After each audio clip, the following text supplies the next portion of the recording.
요한복음 14장 1절부터 7절까지 말씀 우리 마음을 합하여 함께 읽도록 하겠습니다. 너희는 마음에 근심하지 말라. 하나님을 믿으니 또 나를 믿으라. 내 아버지 집에 거할 것이 많도다. 그렇지 않으면 너희에게 일렀으리라.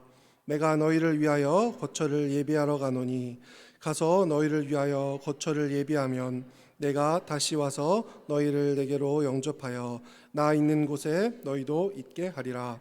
내가 어디로 가는지 그 길을 너희가 아느니라. 도마가 이르되 주여 주께서 어디로 가시는지 우리가 알지 못하거늘 그 길을 어찌 알겠사옵나이까.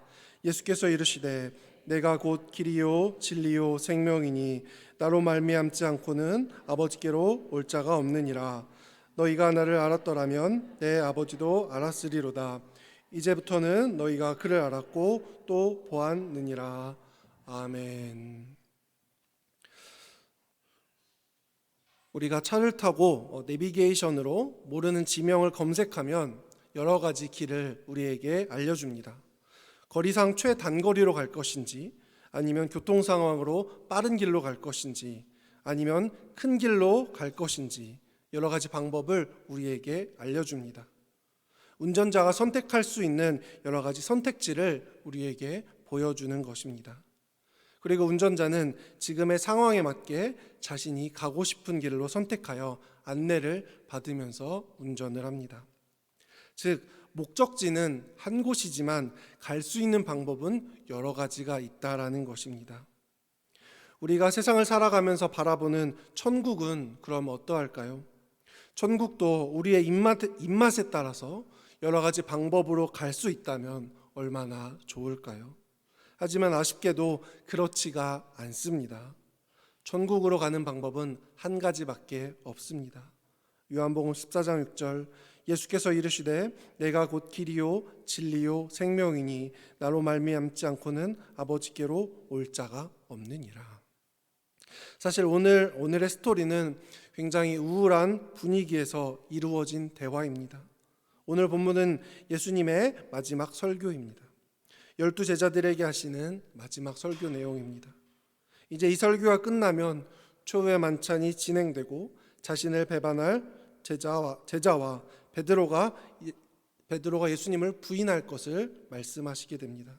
그리고 예수님은 허리에 수건을 두르시고 세족식을 진행합니다. 이런 가운데 예수님은 제자들에게 말씀으로 격려를 해주시는 거예요. 요한복음 14장 1절 너희는 마음에 근심하지 말라. 하나님을 믿으니 또 나를 믿으라. 걱정으로 근심하는 제자들에게 근심하지 말아라 라고 예수님은 말씀하고 계신 겁니다. 여러분, 근심이 무엇입니까? 내 마음 상태가 불안한 것입니다. 마음 상태가 복잡하고 어지러운 것입니다. 불안한 마음에 덜덜 떨리는 상태가 근심입니다. 이러는 가운데 예수님은 믿음도 함께 제자들에게 이야기하고 있습니다. 여러분, 그렇다면 믿음은 무엇입니까? 우리가 너무나도 잘 아는 말씀 히브리서 6장 19절에 보면 우리가 이 소망을 가지고 있는 것은 영혼의 닷 같아서 튼튼하고 견고하여 휘장 안에 들어가나니. 여기서 닷이라는 단어가 나옵니다. 여러분, 닷, 배에 있는 닷을 말합니다. 배가 흔들리지 않게 혹은 물에 떠내려가지 않게 견고하게 배를 고정시킬 때 사용하는 것이 바로 닷입니다. 즉, 믿음이 내 마음에 있다라는 것은 내가 요동하지 않고 흔들리지 않는다라는 것을 의미합니다. 믿음이 없는 사람은 항상 불안해합니다. 히브리서 11장 6절 믿음이 없이는 하나님을 기쁘시게 하지 못하나니 하나님께 나아가야 하는 자는 반드시 그가 계신 것과 또한 그가 자기를 찾는 자들에게 상 주시는 이심을 믿어야 할지니라. 기독교인과 비기독교인의 차이 중 가장 큰 차이 한 가지를 뽑으라고 한다면 바로 죽음에 직면하는 태도가 아닐까, 저는 그렇게 생각을 합니다. 예수님을 모르는 사람은 죽음이 두렵습니다. 내가 죽으면 어떻게 될지 모른다는 불안감에 죽지 않으려고 부단히 노력을 합니다. 그래서 제주도에 사셨던 저희 할머님도 95세까지 사셨지만 죽음을 늘 불안해 하셨습니다. 할아버지도 100세까지 사셨지만 항상 죽음을 두려워하셨습니다. 하지만 우리 믿는 자들, 그리스도인들은 특별히 내가 죽은 뒤에 예비하실 천국으로 간다는 믿음이 있기 때문에 우리는 죽음을 두려워하지 않는 것입니다. 오늘 본문 14장 2절, 내 아버지 집에 거할 것이 많도다. 그렇지 않으면 너희에게 일렀으리라. 내가 너희를 위하여 거처를 예비하러 가노니 라고 예수님은 두려움에 덜덜 떨고 있는 제자들에게 말씀하고 계시는 겁니다. 예수님은 제자들에게 말하는 겁니다. 로마 군인들이 나를 체포한다 하더라도 두려워하지 말아라. 내가 매질을 당해도 두려워하지 말아라. 내가 십자가 위에서 죽더라도 두려워하지 말아라.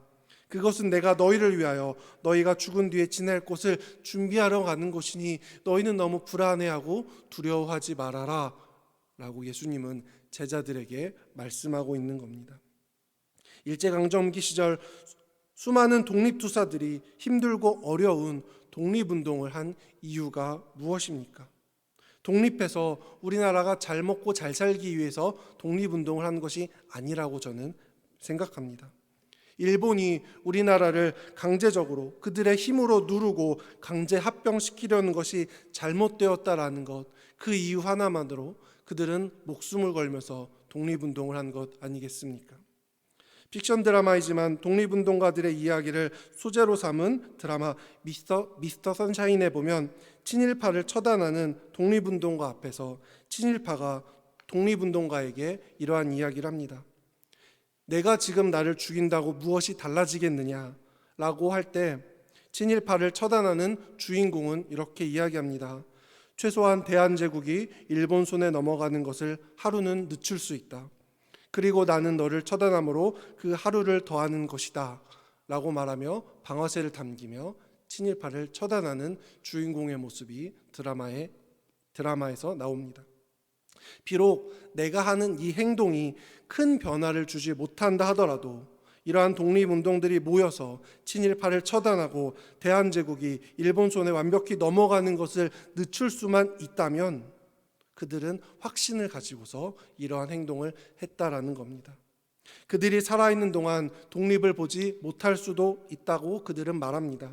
하지만 언젠간 대한민국이 모든 친일파를 척살하고 독립할 것이라는 확신이 있었기 때문에 그들은 자신의 목숨까지 버려가면서 독립운동을 한 것 아니겠습니까?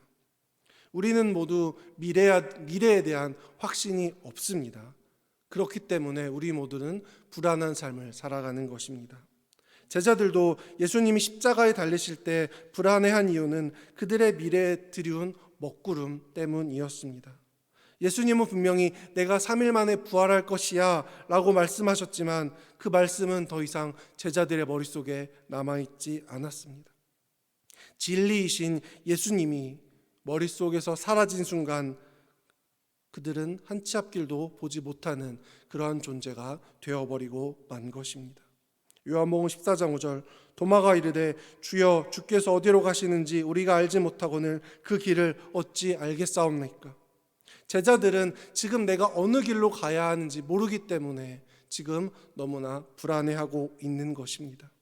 그들의 마음속에서 예수님이 가르쳐준 진리는 더 이상 찾을 수가 없는 것입니다. 제가 코로나 전 2019년도에 저 혼자 배낭을 메고 해외여행을 잠시 다녀온 적이 있었습니다.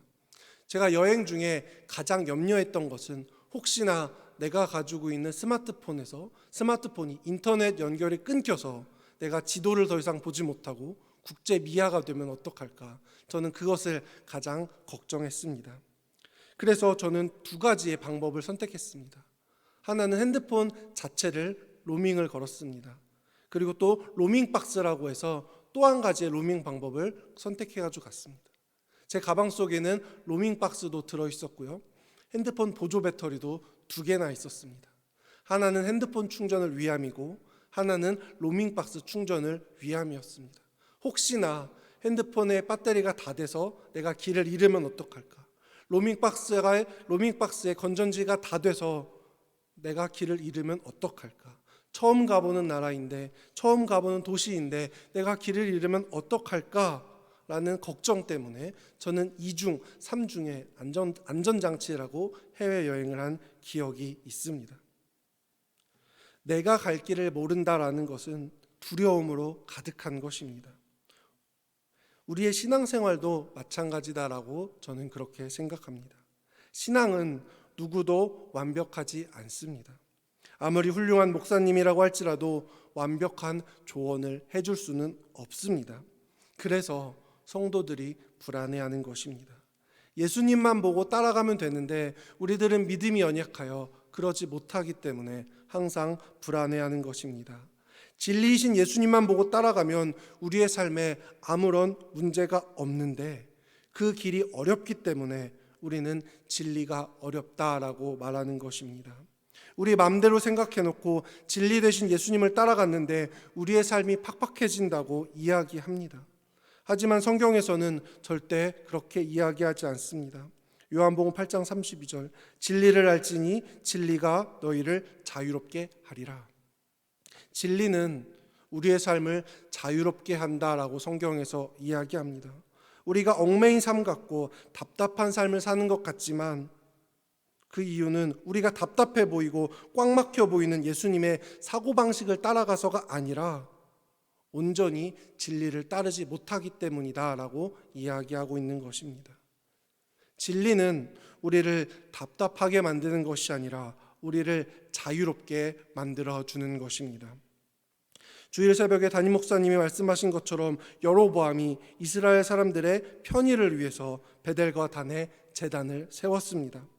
이스라엘 사람들이 생각하기에는 멀리 남쪽 남유다까지 가지 않아도 되니 그들에게는 분명히 몸은 편했을 것입니다. 하지만 하나님의 관점에서 편의보다 올바른 제사를 드렸어야 했습니다. 여로보암은 이스라엘 사람들에게 편의라는 가면을 씌워서 이스라엘 사람들을 유혹했던 것입니다.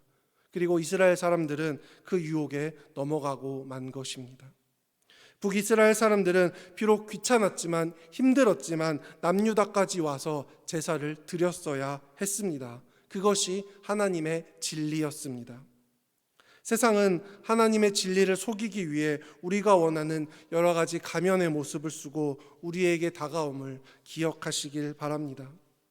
우리는 돈이 없어도 미래에 대한 불안감 때문에 많은 보험을 들지 않습니까? 내가 지금은 당장 건강하다고 하지만 지출되는 보험금은 나를 위함이 아니라 장래의 노년의 나의 모습 혹은 예상하지 못했던 질병을 위해서 우리는 보험에 가입하고 매달 보험료를 납부합니다. 우리는 미래에 대한 확신이 없기 때문에 이러한 모습을 보이는 것 아니겠습니까? 지금 내는 이 돈이 혹은 매달 내고 있는 국민연금이 내 노후를 책임져 줄 것이라는 믿음이 있기 때문에 매달 나가는 돈을 우리는 아깝지 않게 열심히 내고 있는 것입니다. 그런데 우리는 천국을 향한 모습은 없습니다. 미래의 가난을 걱정하며 보험도 들고 국민연금도 들지만 이 땅에서의 가난은 우리가 죽으면 다 끝납니다.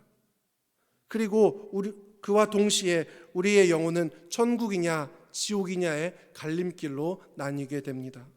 이 둘 중 하나로 나뉘는데 세상에서 잘 먹고 잘 사는 것에 집중은 합니다. 하지만 우리는 우리의 영혼을 위해 얼마나 생각하고 계시나요? 아쉽게도 땅에서 우리가 믿는 진리는 변합니다. 세상에서 우리가 믿고 의지하는 것은 시간이 지남에 따라 모두 다 변합니다. 예전 사람들은 지구가 평평했다고 생각합니다. 하지만 과학이 발달됨에 따라 지구가 둥글다라는 것은 어린아이들도 다 알게 되는 진리로 밝혀졌습니다.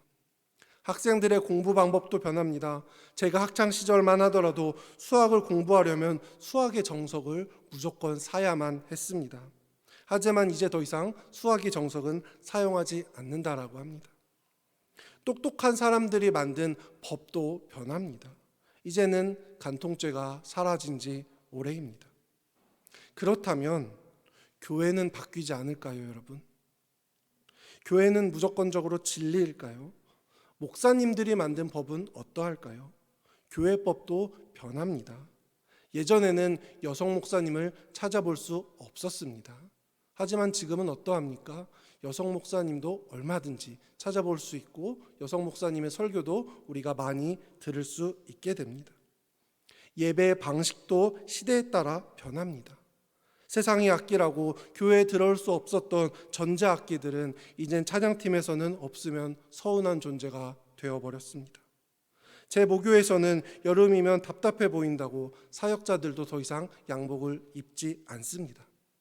장로님들도 노타이로 셔츠로 여름에는 주일 예배에 참석하십니다. 더 나아가 주일 예배 담임 목사님도 양복을 더 이상 입고 설교하시지 않습니다. 가벼운 셔츠 차림을 입고 주일 예배에 설교를 하십니다. 처음에는 적응되지 않아 불편했지만 이제는 더 편하다는 것이 성도님들의 의견입니다. 이 이야기인즉 지금 우리가 드리고 있는 이 예배 방식도 시간이 지나면 얼마든지 바뀔 수 있다라는 것입니다. 여러분 10년, 20년 전만 해도 우리는 주일 저녁 예배를 드렸습니다. 하지만 이제는 대부분의 교회가 오후 예배로 바뀌었습니다. 저녁 예배를 드리는 교회는 찾아보기 힘이 듭니다. 요즘 젊은 사람들을 MZ세대라고 하지 않습니까? 예전에는 사회에서의 불이한 요구가 나에게 온다 하더라도 그저 참고 인내하는 것이 미덕이다라고 그렇게들 이야기했습니다. 그리고 그것이 사회를 살아가는 올바른 방법이다라고 이야기합니다. 하지만 지금은 어떠합니까? 지금의 MZ세대는 나에게 불이한 것이 온다면 그것에 맞서 대응하여 내 권리를 찾는 것이 옳은 것이다 라고 이야기하는 세대로 바뀌었습니다. 그것이 지금 세대의 진리가 되었습니다. 우리가 지금 세상에서 진리라고 믿는 것들은 시간이 지나면서 오류가 있음을 발견되고 또한 그에 발맞추어 다 바뀌게 될 것입니다. 사람들이 만든 모든 것에는 오류가 생기며 그것들을 진리라고 말할 수 없습니다. 하지만 성경에 써 있는 진리는 변하지 않습니다. 수천 년 전에 기록된 구약, 2000년 전 기록된 신약 성경에 쓰여진 성경이 각 나라 말로 번역은 되었고 또한 중간중간 단어는 바뀌었지만 성경의 진리는 변하지 않고 있음을 기억하시기 바랍니다. 진리는 변하지 않습니다. 찬양사역자 강명식 씨의 찬양 진리에 이런 가사가 있습니다. 하늘의 것을 구하면 산다. 하늘의 것을 구하면 산다. 세상 헛된 것에 소망 두지 말고 하늘의 것을 구하면 산다 라는 가사가 있습니다. 세상은 여러 가지 진리를 우리에게 이야기합니다. 이것이 진리다, 저것이 진리다, 많은 진리들이 있는 것처럼 이야기하지만 진정한 진리는 하늘의 것임을 기억하는 성도님들이 되었으면 좋겠습니다. 이제 오늘 설교를 마무리하겠습니다. 세상에서 이야기하는 진리가 옳은 것 같습니다. 우리 눈에는 더 잘 들어옵니다. 하지만 그것은 선악과를 하와에게 먹으라고 유혹할 때 말한 뱀의 꾀임임을 기억하시기 바랍니다. 세상의 진리는 분명히 하나님의 진리보다 보암직도 할 것이고 먹음직도 할 것입니다. 하지만 우리가 선택해야 하는 것은 하나님의 명령임을 기억하시기 바랍니다. 하나님의 명령은 선악과를 먹지 말라는 것이 하나님의 명령이었습니다. 세상은 선악과를 먹으라고 이야기하지만 우리는 선악과를 지켜야 합니다. 가끔 세상이 말하는 진리가 달콤해 보이지만 그 진리에 넘어가지 않길 바랍니다. 기억하시길 바랍니다. 예수님은 진리입니다. 즉 예수님은 변하지 않다라는 것입니다. 처음과 끝이 동일한 예수님의 사랑을 기억하시길 바랍니다. 예수님의 사랑을 기억하실 때 우리는 세상이 우리에게 주는 거짓 진리에 넘어가지 아니하고 온전히 변함없는 하나님의 사랑을 기억하실 수 있게 될 것입니다. 언제나 이 진리를 놓지 않고 신앙생활을 하는 저와 여러분이 되길 주님의 이름으로 축원합니다. 아멘.